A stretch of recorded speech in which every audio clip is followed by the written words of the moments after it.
private sector term limits.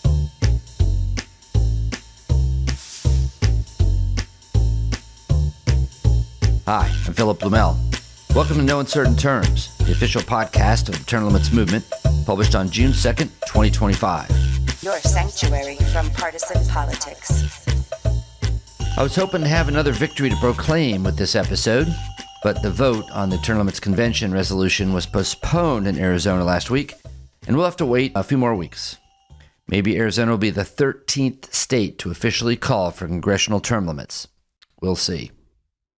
But for now, rather than go into the weeds with all the political back and forth, I want to go a different direction with this podcast and talk a little bit about private sector term limits.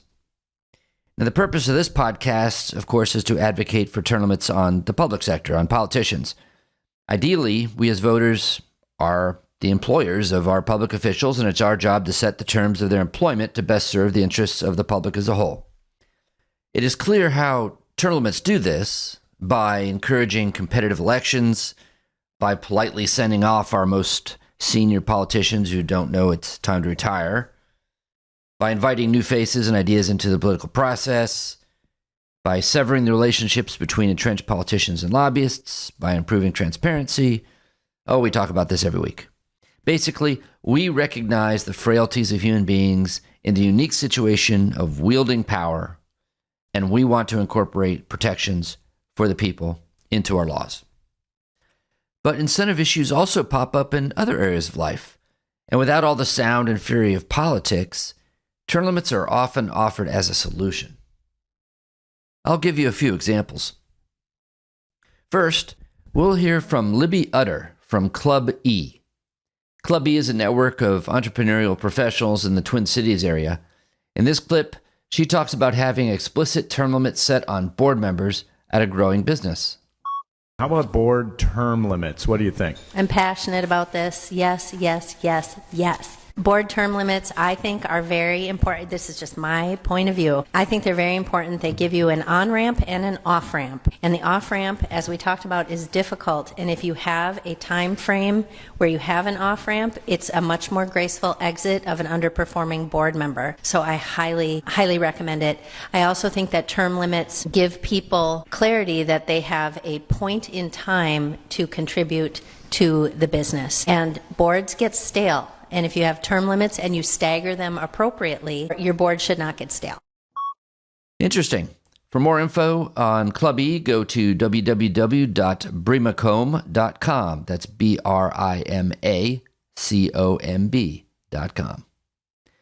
Now, Libby was talking about smaller businesses and is speaking to entrepreneurs about their boards of directors.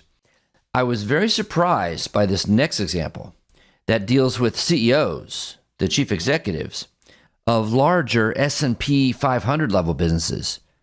At that level, the competition is so fierce, and without any need for codified term limits, the average tenure of CEOs tends to be well under 8 years. Nonetheless, in this clip titled, "Should CEOs Have Term Limits?" on YouTube's We Study Billionaires channel, the answer appears to be yes, at least according to Bill George, the former CEO of Medtronic, who took that company from $1.1 billion to $60 billion in his decade at the helm.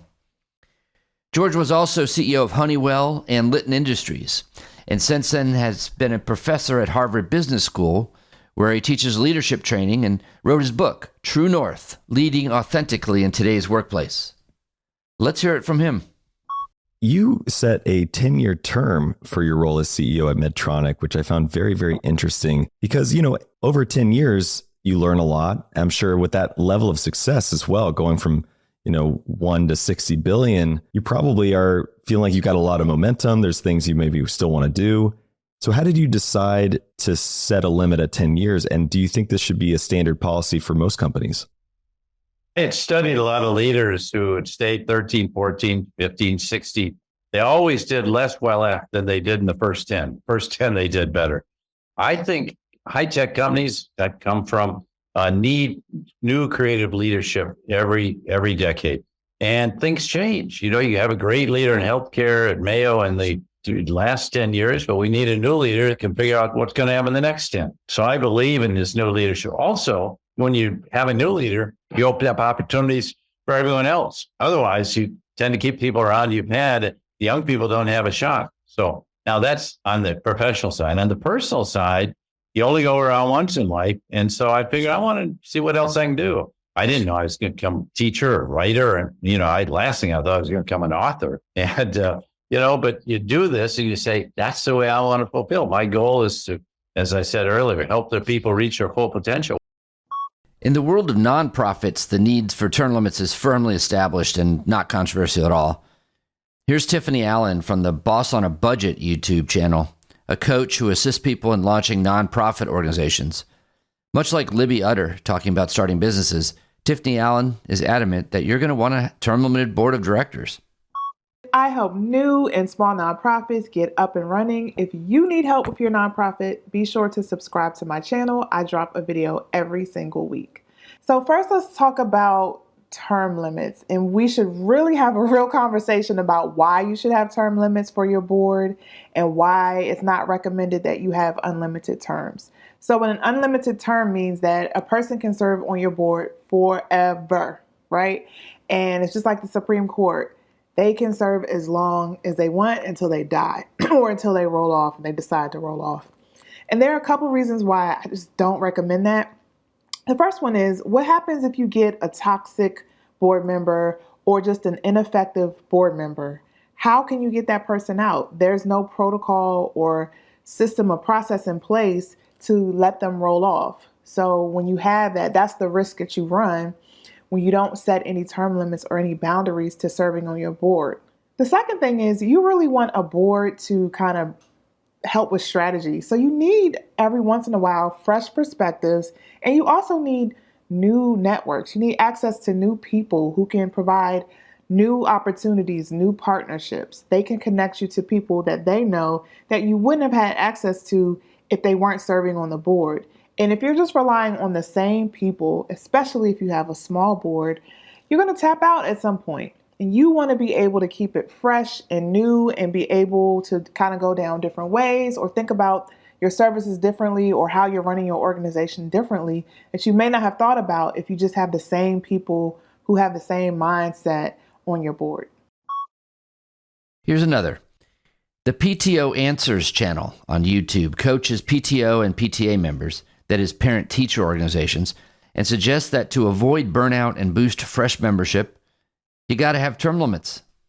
The healthiest PTOs have more generalists who kind of know a little or a lot about many things versus specialists who only know about one thing. It is also very healthy for different people to be in different positions. Like, you don't want the same person being president for, I would say, more than 2 years. Anything more than that is, I think, personally detrimental to the president. I have been president for longer than 2 years, and that third year was not fun, was not good. And I needed a big old break from that group. You get burnt out, and it is also deprives the group of having new leaders be trained and come up through the ranks into that position. So definitely have term limits. I have another clip here regarding HOAs, where once again, term limits improve incentives and make the process run smoother. But I think you get the point. I should say explicitly that U.S. term limits is not advocating codifying any private sector term limits into law. Market participants experiment and they find their own way, and they're judged by consumers. There's a feedback loop that is not existent in politics. But it is interesting that many of the insights that have fueled the term limits movement have emerged originally to solve problems in the real world, and they successfully do so. Keep up the good work. Like the show? You can help by subscribing and leaving a 5-star review on both Apple and Spotify. It's free. Thanks for joining us for another episode of No Uncertain Terms. The term limits convention bills are moving through the state legislatures. This could be a breakthrough year for the term limits movement. To check on the status of the term limits convention resolution in your state, go to termlimits.com/takeaction. There, you will see if it has been introduced and where it stands in the committee process on its way to the floor vote. If there's action to take, you'll see a Take Action button by your state. Click it. This will give you the opportunity to send a message to the most relevant legislators, urging them to support the legislation. They have to know you're watching. That's termlimits.com/take-action.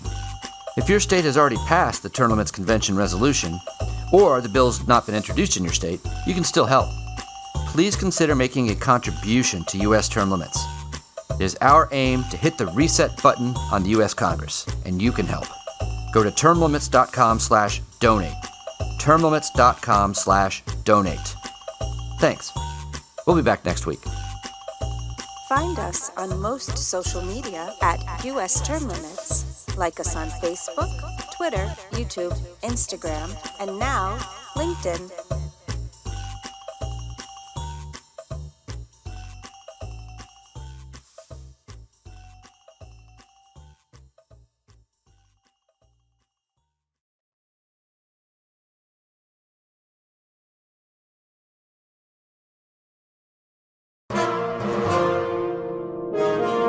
USTL.